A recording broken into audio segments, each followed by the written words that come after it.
RG करे महिला चिकित्सकকে ধর্ষণ ও খুনের মামলায় বুধবার সুপ্রিম কোর্টে রিপোর্ট পেশ করতে চলেছে সিবিআই। রিপোর্ট জমা দেওয়ার পর পরিস্থিতি অনেকটাই বদলে যেতে পারে বলে মনে করছে রাজনৈতিক মহলের একাংশ। তাই কি শীর্ষ আদালতে রিপোর্ট পেশের আগেই কৌশলী তৃণমূল?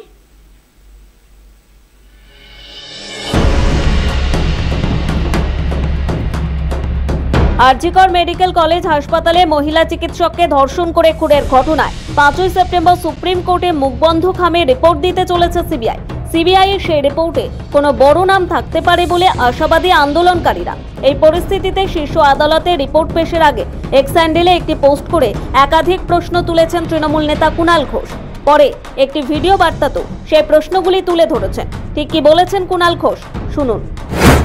সিবিআই আগামী কাল অর্থাৎ 5ই সেপ্টেম্বর সুপ্রিম কোর্টে স্পষ্টভাবে জানাক, এক, কলকাতা পুলিশ যাকে ধরেছিল সঞ্জয় রায় ধর্ষণ এবং খুনে, সে একাই ছিল না একাধিক ব্যক্তি ছিল।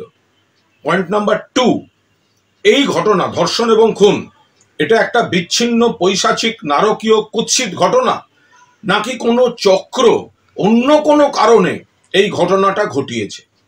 পয়েন্ট নাম্বার 3, যদি সিবিআই কোর্টে বলে যে প্রথমে তথ্য প্রমাণ লোপাটের জন্য প্লেস অফ অকারেন্সে বিকৃতি ঘটানো হয়েছে বলে আমরা তদন্ত এগোতে পারছি না, সেক্ষেত্রে তাদের স্পষ্ট তথ্য দিয়ে জাস্টিফাই করতে হবে যে কেন তারা এই কথা বলছে।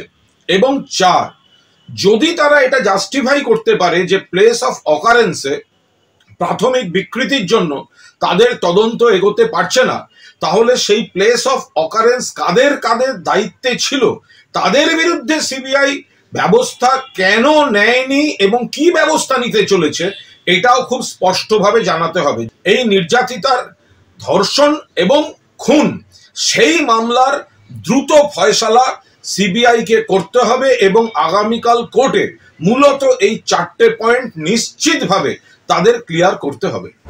আরজিকর কাণ্ডে আগেই সঞ্জয় রায়কে গ্রেফতার করেছে পুলিশ। 2রা সেপ্টেম্বর আরজিকরের আর্থিক দুর্নীতি মামলায় সিবিআই গ্রেফতার করে আরজিকরের প্রাক্তন অধ্যক্ষ সন্দীপ ঘোষকে। তার আগে দীর্ঘদিন তাকে জিজ্ঞাসাবাদ করে সিবিআই। সূত্রের খবর, 5ই সেপ্টেম্বর সিবিআই যে রিপোর্ট শীর্ষ আদালতে পেশ করতে চলেছে তাতে থাকতে পারে এক বা একাধিক প্রভাবশালীর নাম। এই পরিস্থিতিতে কেন্দ্রীয় তদন্তকারী সংস্থার বিরুদ্ধে বেশ অনেকটাই চাপ তৈরি করছে শাসক শিবির। সিবিআই সূত্রে খবর, আরজিকর বিল্ডিং এর সঙ্গে যুক্ত, ঘটনাস্থলের সঙ্গে যুক্ত নিরাপত্তা রক্ষীরা, পুলিশ কর্মী সহ 80 জনের বয়ান রেকর্ড করা হয়েছে।